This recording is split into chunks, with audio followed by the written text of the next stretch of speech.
Go ahead and sit down, please. Thanks. Thanks for the warm welcome. It's good to be back in Florida.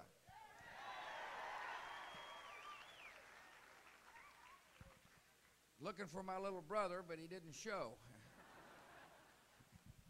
It's okay. I love him anyway.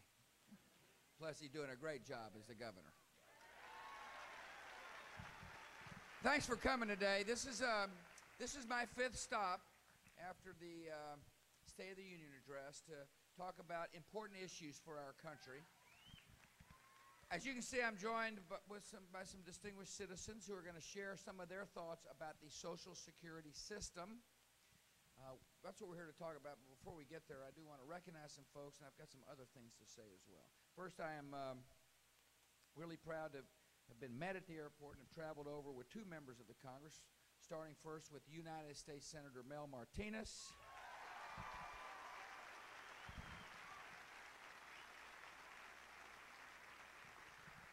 Congresswoman Jenny Brown Waite.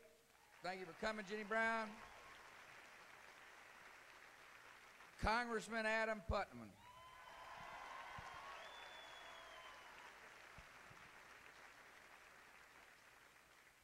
The Lieutenant Governor came, for which I am grateful, Tony Jennings. Thanks for being here.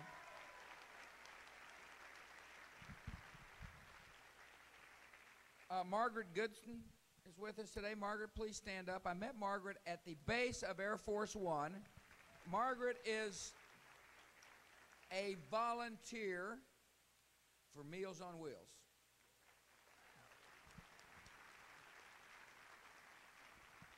The reason I like to herald volunteers is, one, to encourage people to volunteer, but as well to remind our fellow citizens our true strength, the great strength of America, is the hearts and souls of our citizens. The fact that people like Margaret are willing to help somebody out, somebody in this case who's hungry. If you're interested in serving the country, find somebody who's looking for shelter and help them find housing. Love somebody who hurts. Help somebody get rid of an addiction. You see, that's how you change a society. And Margaret, you're a part of the Army of Compassion, and I want to thank you for your service.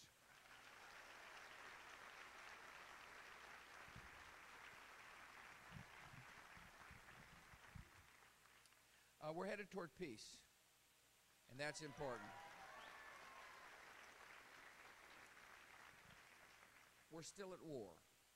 I wish I could report to the nation during my State of the Nation and here in Florida that the war is over. It's not. There's still an enemy that cannot stand America, that still wants to inflict harm on our people, precisely because we refuse to relent in our love for freedom. But we're making good progress. First, I want to thank the troops and their families for helping us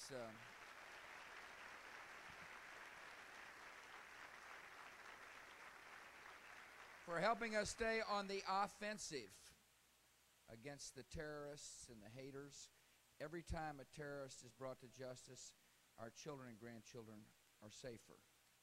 But as well, every time a democracy is born in a part of the world and around the world, our children, our grandchildren are safer as well. We've seen a remarkable series of events, when you think about it. In a very brief period of time, Afghanistan became a democracy. People were able to vote for a president of that country. They tell me for the first time in 5,000 years.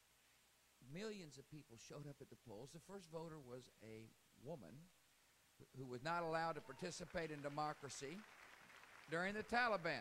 And that's important for our children and grandchildren. The fact that Afghanistan is free sets a powerful example in a part of the world that is in need for powerful examples of a free society. The Ukraine elected a president in the last 4 months. The Palestinians have elected a new leader who shows he's willing to stand up and fight off the terror. Connie Rice, by the way, is headed over there to work with both Israel and Palestinians to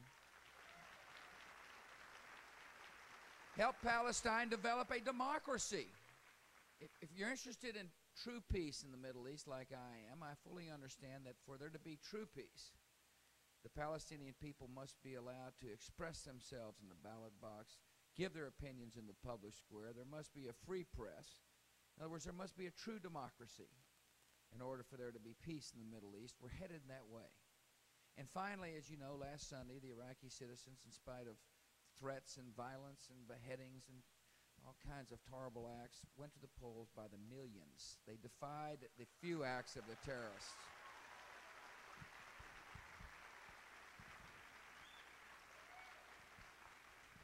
Every time a society becomes a free society, our children and grandchildren are better off, because free societies are peaceful societies. Democracies promote peace, and that's what we're interested in. So I'm enthusiastic and optimistic about what is taking place in the world, and I believe the United States has a duty and an obligation not only to future generations of Americans, but to people who live in tyranny, to promote democracy wherever tyranny exists. I believe every soul yearns to be free. That's what I believe. I believe everybody desires to be free. The Iraqi elections helped prove that point. People did incredible brave things in order to express their will. It's because people love freedom, and if given the chance to be free, they accept freedom. Our mission in Iraq is to continue to stand with the Iraqi government. We will not put an artificial timetable of withdrawal out. That would be a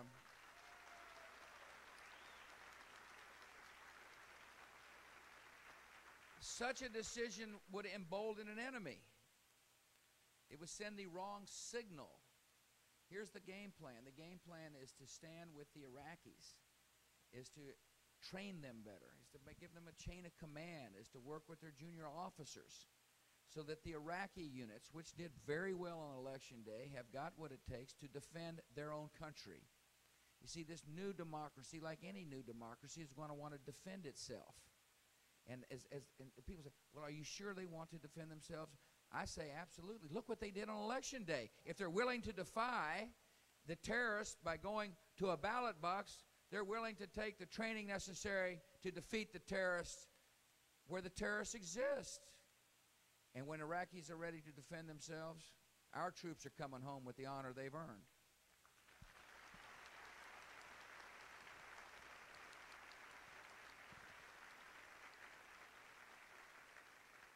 I don't know about you, but the hug between the mom from Pflugerville, Texas, whose son died on the battlefield, and the woman whose dad had been, Saddam Hussein had ordered her dad's assassination, human rights activists inside of Iraq who voted and flew over to represent her country in Laura's box. I thought the hug was about as profound a measure of compassion and decency and respect and thanks that I've ever seen. It was a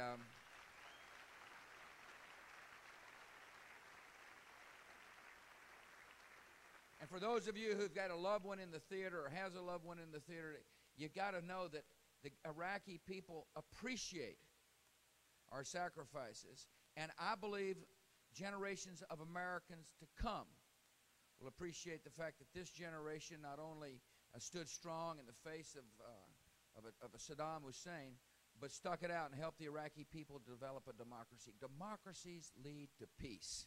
And we have a duty to help this world become more free so our children and grandchildren can grow up in a peaceful world.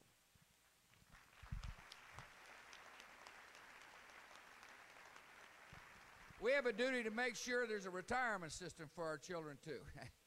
And that's what I want to talk about.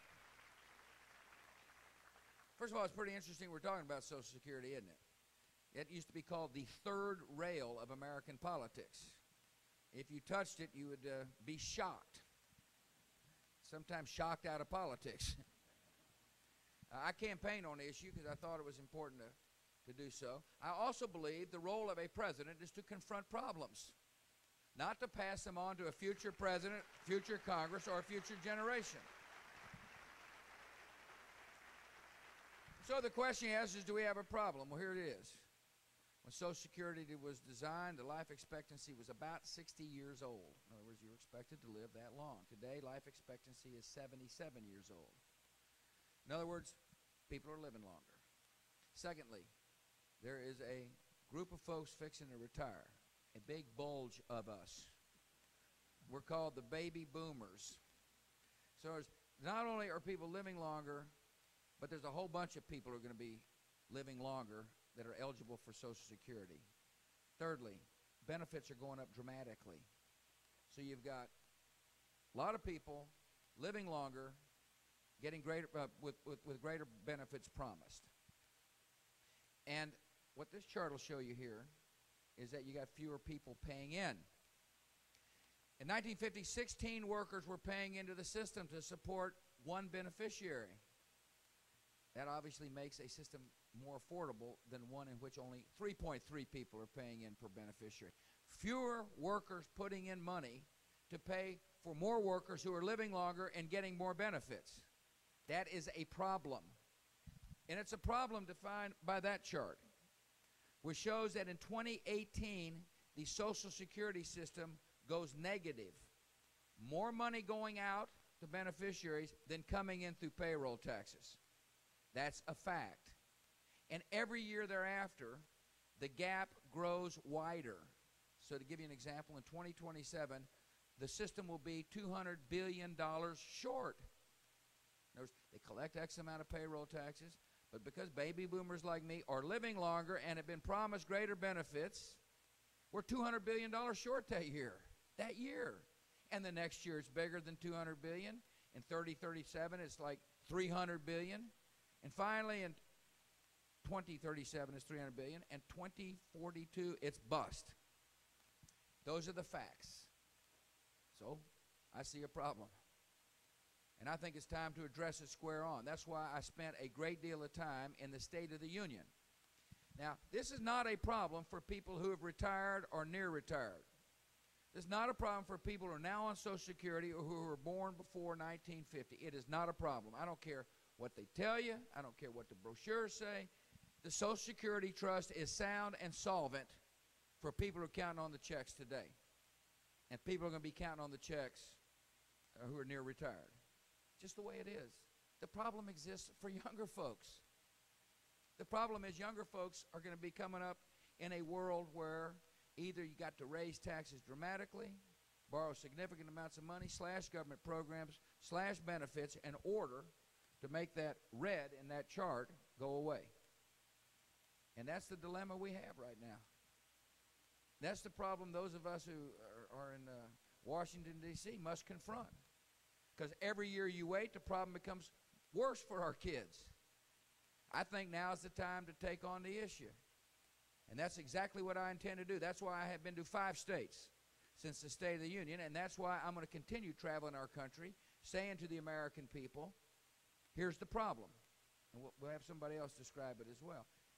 And the reason I believe that's important to do is because I think the American people actually have a lot to do with how Congress responds. You may not think that, but having been up there long enough to tell you how it works, you can make a difference in how people respond.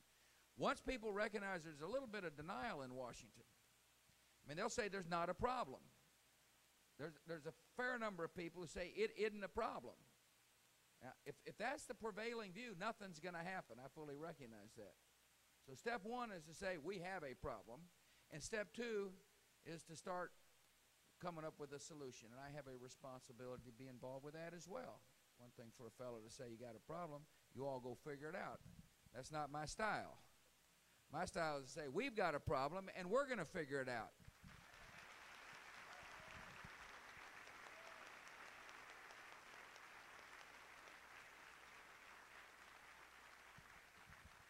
All ideas are on the table except running up the payroll tax.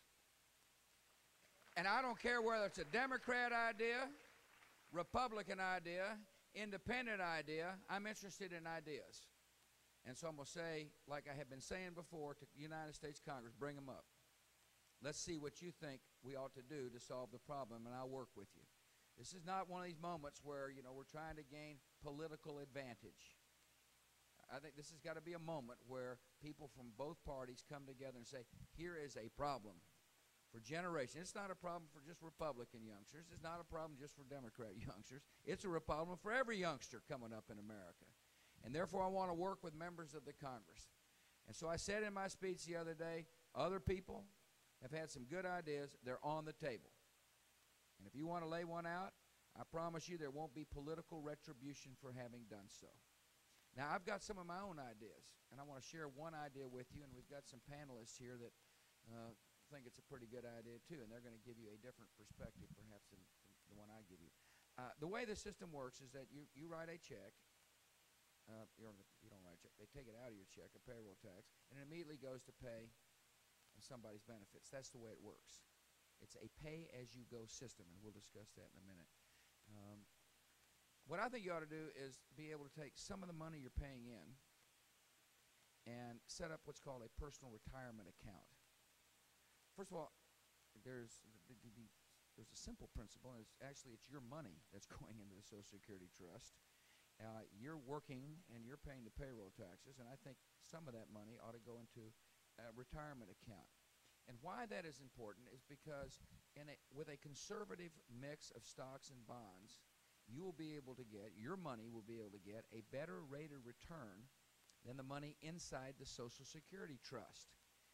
And by getting a better rate of return inside the Social Security Trust, your nest egg will grow big enough to help you when it comes time to retire. Not fully take care of all your retirement obligations, because you'll still have money in the Social Security Trust, which you'll be able to receive at the appropriate time. But it'll help complement the money. And that's important. And that's an important aspect of making sure that the promises made to the younger workers are more likely or more closely to be delivered. Secondly, I like the idea of promoting an ownership society. I think it makes sense to have people feel a stake in the future by owning something. I like the concept of people getting a quarterly statement about how their stocks and bonds are doing in their own personal account.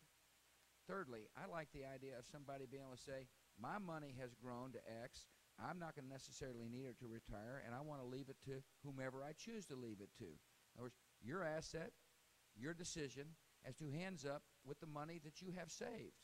See, I think all these concepts are an important part of helping to strengthen Social Security for generations to come.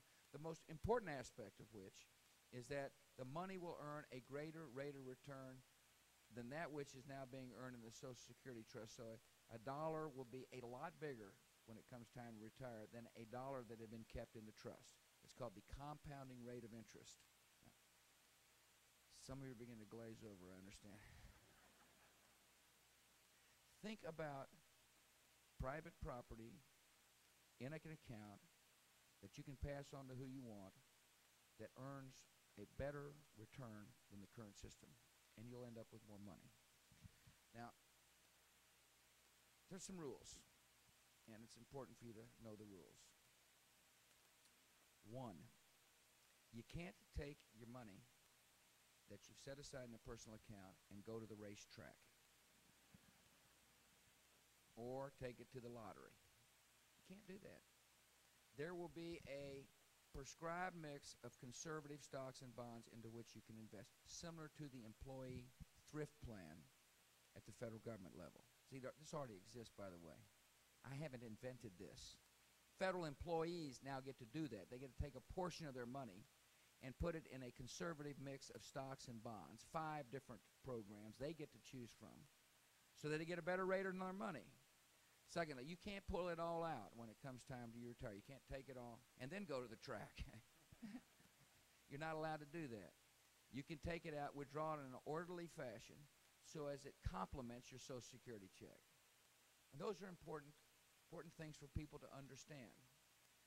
Thirdly, there are ways to make sure that you can invest in very safe certificates as you head into retirement. I mean, people are going to say, well, what happens if the stock market goes down the year I'm going to retire? Well, first of all, you've had your money in the market over a extended period of time. But if you're worried about that, there are ways to invest the money prior to retirement to help kind of shield from a cyclical market. What I'm telling you is these investment vehicles will be safe.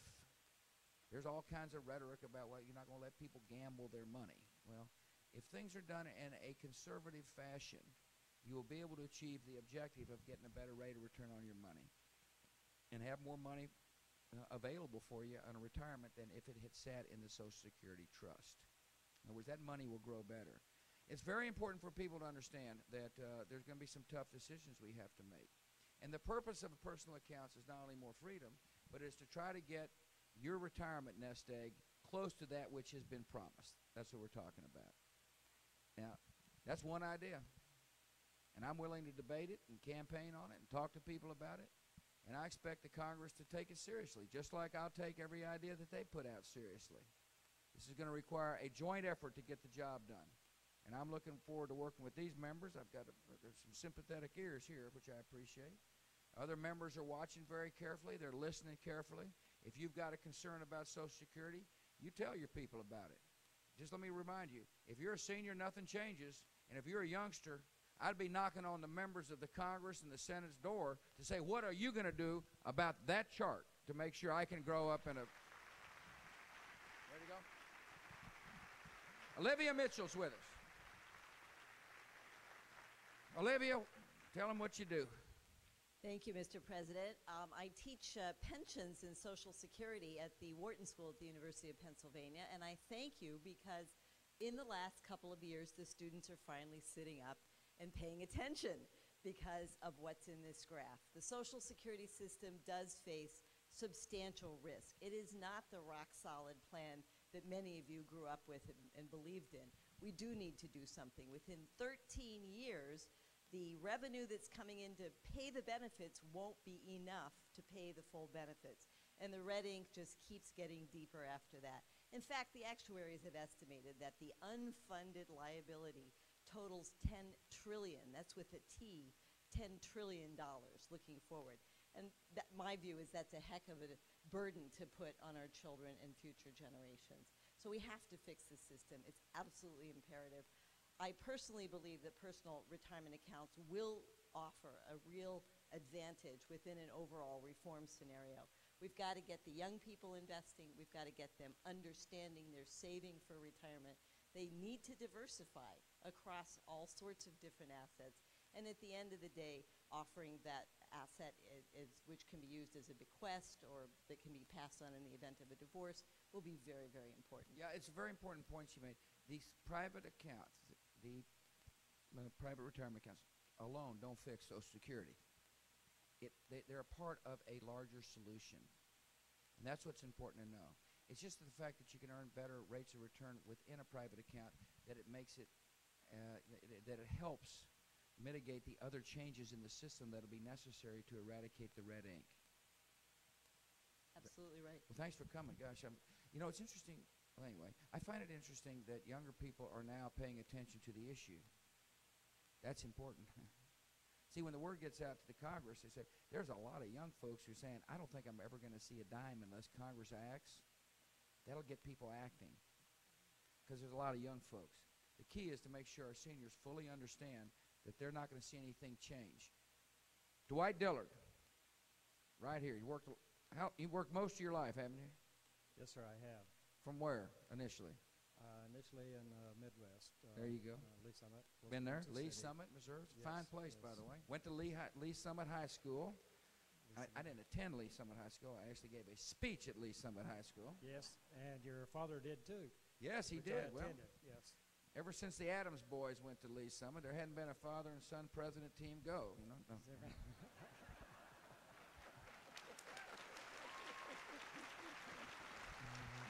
Are you on Social Security now? Yes, sir, I am. I've been retired for about 10 years. Right.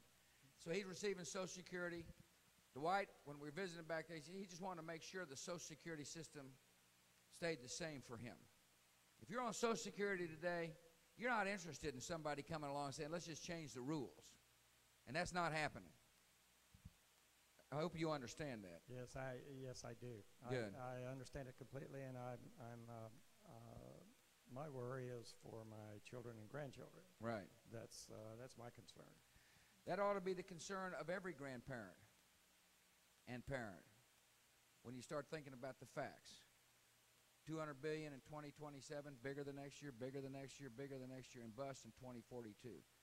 So I appreciate you coming. You got anything else you want to add, Dwight?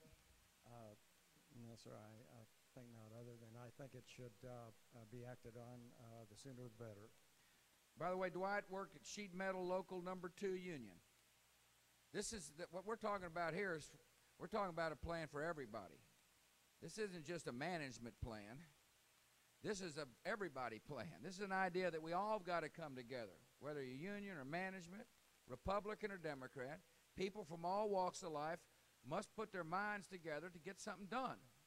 So our youngsters are not strapped with a system that's going to make it hard for this country's economy to continue to remain the best in the world, or people are not going to be able to realize their dreams. That's what we're talking about. So thanks for coming, Dwight. Thank you, sir. Did a heck of a job. Thank you. Carlos. Carlos Huertas.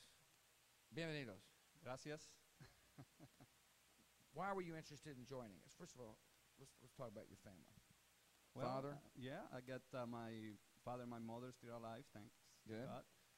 And they are on Social Security, so this is a great concern of mine.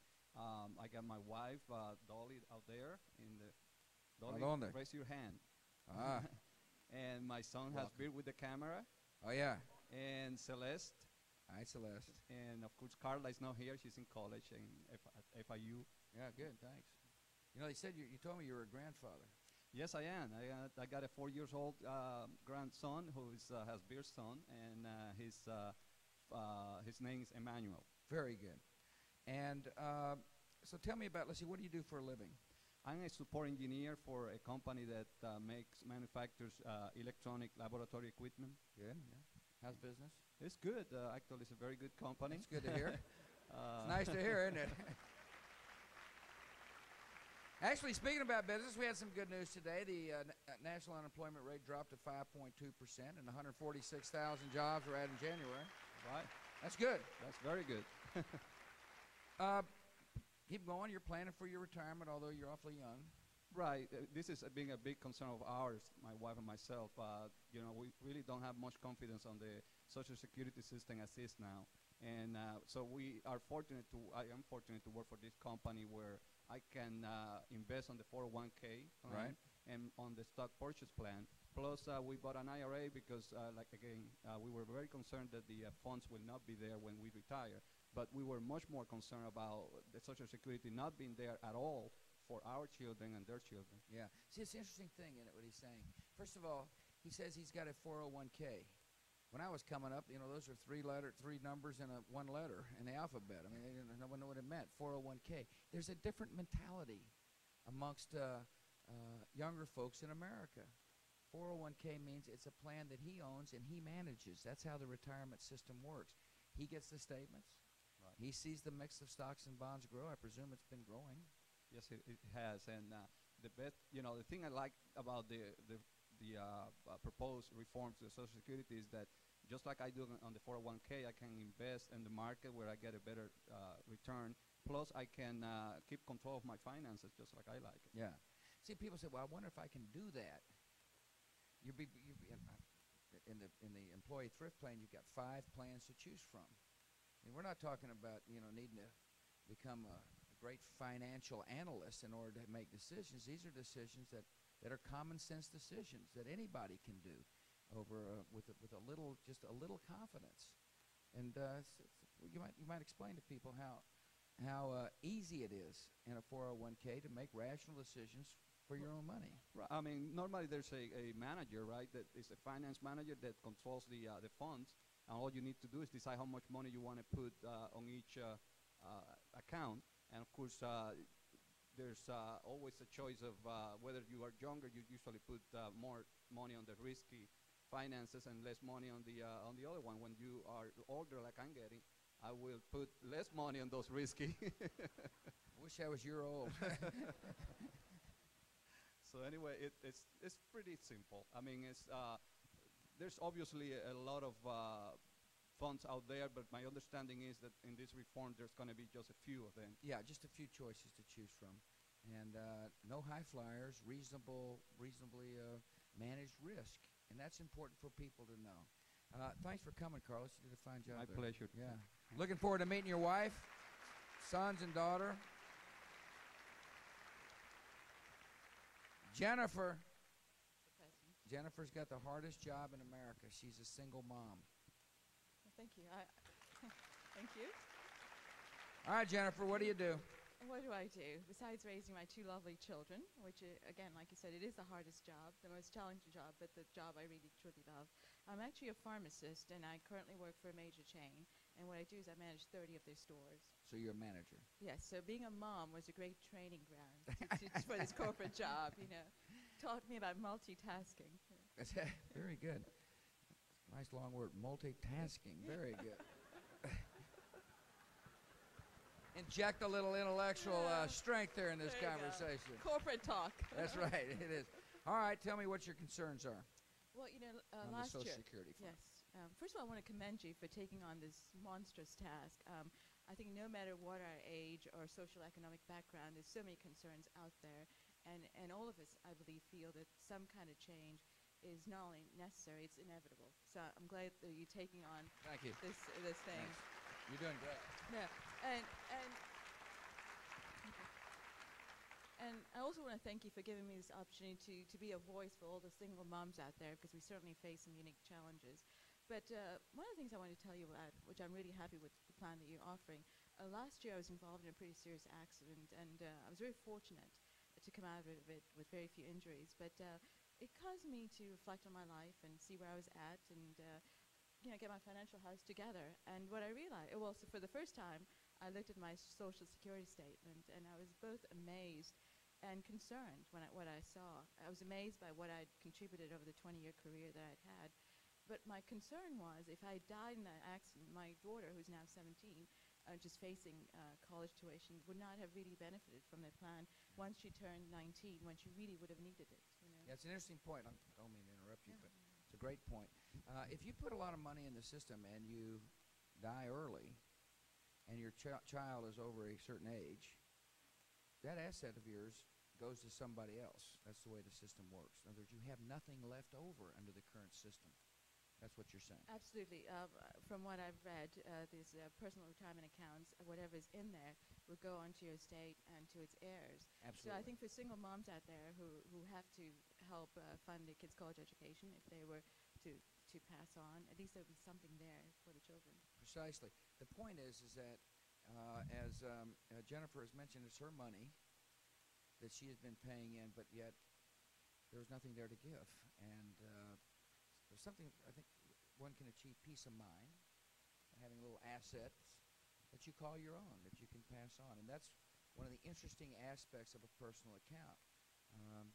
It's, to me, promoting the idea of a mom working and saying, I'm building up this for my kids, is really an important part of a stable and generous society. And so I want to thank you for bringing that up. Good job. Well, thank you. By the way, people say, can you afford to do this? Well, first of all, I don't think you can afford not to do it. But we have got a plan. Our idea is that we phase in these accounts slowly so that the transition cost is manageable in the budget process. Whereas these things just don't start all at once. You can start by putting $1,000 aside, or up to 4%, which is ever less. And over time, that grows $100 a year, so that eventually you get to the 4% cap, 4% of your income. So if you're making $90,000, you can have an account of $3,600 a year. But it's going to be phased in so that the transition cost is manageable. We believe, and this administration believes, that the slower you start and let these accounts grow, the more people will see that it's a fiscally responsible way to begin a brand new idea. Jim Brown, he's the youngest guy up here. Congratulations. All right, what do you do? I work for the Pinellas County government at the tax collector's office. Great, thank you. Sorry. That's good. He knows something. In other words, he's an expert on the subject. You had some interesting things to say. Yeah. Well, first off, I'd like to say how much I appreciate you bringing up the subject of the future of Social Security. For many of my generation, we don't anticipate the system being there for us as it stands. Yeah, let me stop there. Hear what he said? First of all, when I was 27 years old, I don't remember having a discussion with anybody about whether or not Social Security would be there. And the baby boomers here remember talking about Social Security and its viability when we were 27? No, the dynamic has changed. There are 27-year-olds all over the country saying, is the system going to be there? And what are you going to do about it? Go ahead. What are you going to do about it? What I'm going to do about it? And that's going to be able to be portable and adaptable. Yeah. Portability means when you change jobs, the account goes with you. It's yours, like forever, until you pass it on to somebody else. Good point. I wish I'd have thought of that. Is that it? You're full of wisdom. You might as well. You're on a roll. Well, I just hope that Congress will work together in a bipartisan fashion, because this is something.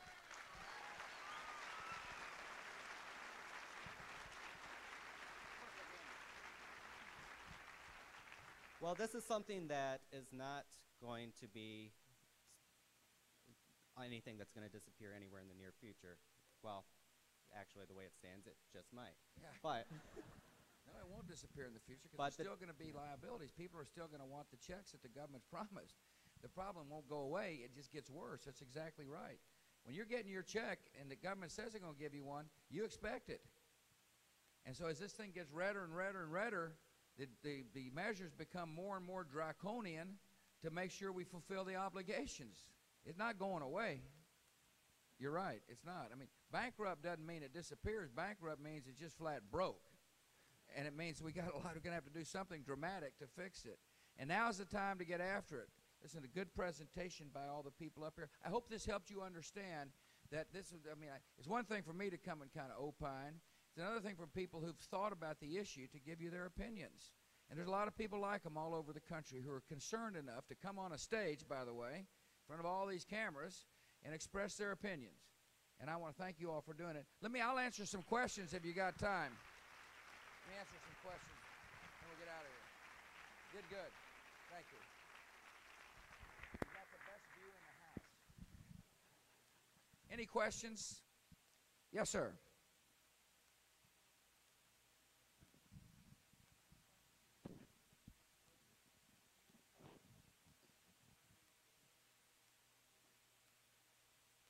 Yeah, the answer, he's worried about the notch issue.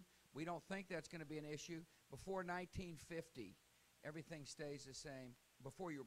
For those who were born on 1950 and before, everything stays the same, and afterwards the program will, the personal account will begin to affect them. Yes, ma'am. To the way you're proposing to. Yeah, she's asking about the cost of the transition. It's estimated about $600 billion over a 10-year period of time to get the personal account started on the way we've suggested they grow. It's a good question. Yes, ma'am. I understand. How is it the new plan is going to fix that problem? Because all which is on the table begins to address the big cost drivers. For example, how benefits are calculated, for example, is on the table. Whether or not benefits rise based upon wage increases or price increases. And there's a series of parts of the formula that are being considered. When you couple that, those different cost drivers affecting those, changing those with personal accounts, the idea is to get what has been promised more likely to be or closer delivered to what has been promised. Does that make any sense to you? Kind of muddled. Look, there's a series of things that cause like for example, benefits are calculated based upon the increase of wages as opposed to the increase of prices. Some have suggested that we calculate the benefits will rise based upon inflation as opposed to wage increases. There is a reform that would help solve the red if that were put in effect. Notice how fast benefits grow, how fast the promised benefits grow. If that growth is affected, it'll help on the red. Okay, better, yeah. I'll keep working on it. Yes, sir. You know, you watch my press conferences?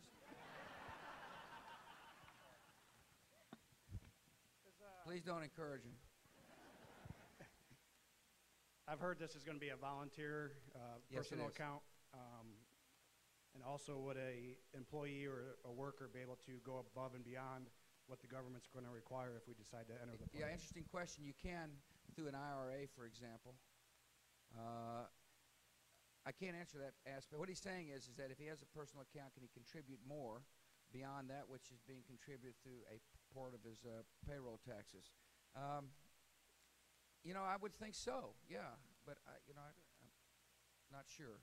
I do know, however, that you can complement a personal retirement account through the Social Security system with an IRA, which helps achieve the same objective. I mean, basically setting up a personal account. Thank you. Yes, sir. Yes, ma'am.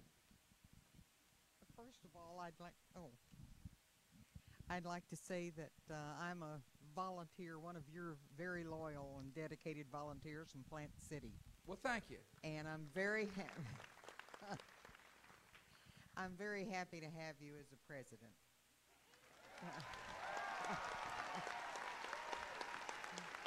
Thank you. Thank you. Okay, wait a minute.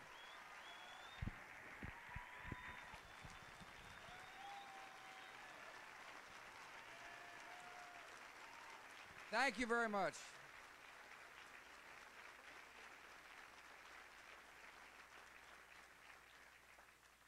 I appreciate you saying that. Now, having said that, however,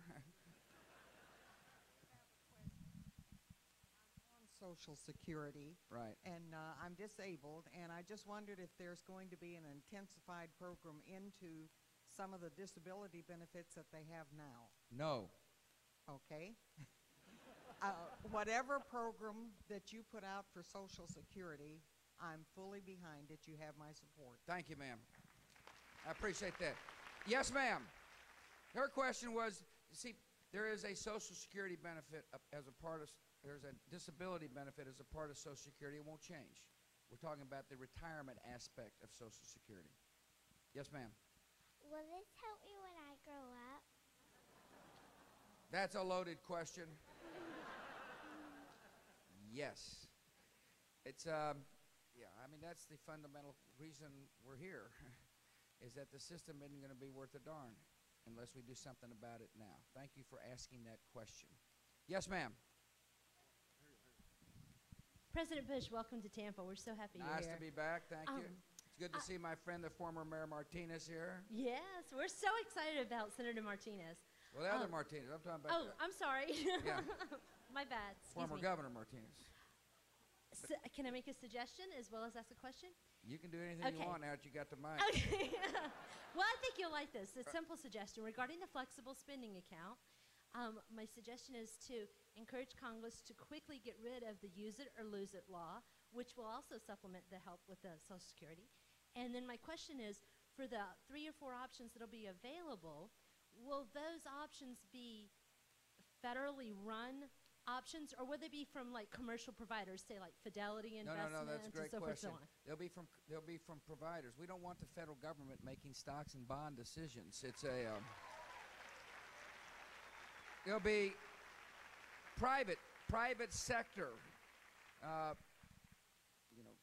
People who get paid to do this, and the fees, by the way, will make sure that you don't get gouged. I mean, there's obviously what we want is people's money going into their personal account, not going into big fee structures, and so it'll be regulated to that extent. In other words, there will be a certain sense of regulation. You can only invest in certain kinds of stocks and bonds to be, and the funds will be managed by people whose job it is to manage them outside of the government.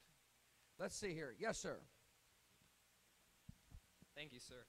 I'm 19, Yeah? and I want to invest as much money as I possibly can in the market because I feel I can make a lot better return on my rate. Okay. How much can we put in? I mean, what's the most we can put into these private accounts? How much do you make? Well, I'm a student. Guess. But Just guess how much you're going to make. First of all, let's just assume you make $50,000 your first year. Over time, when this is phased in so we can afford it, you'll be able to put $2,000 a year into your personal account from the payroll taxes. In other words, there will be a 4% cap on what you can put in. And if you make more money, you can put more money in. But you can also, by the way, to answer this man's question, you can set up another savings account. You can set up your own IRA, and there's all kinds of options for the IRA to do that. I like your attitude, man. Good luck. Those your buddies next to you?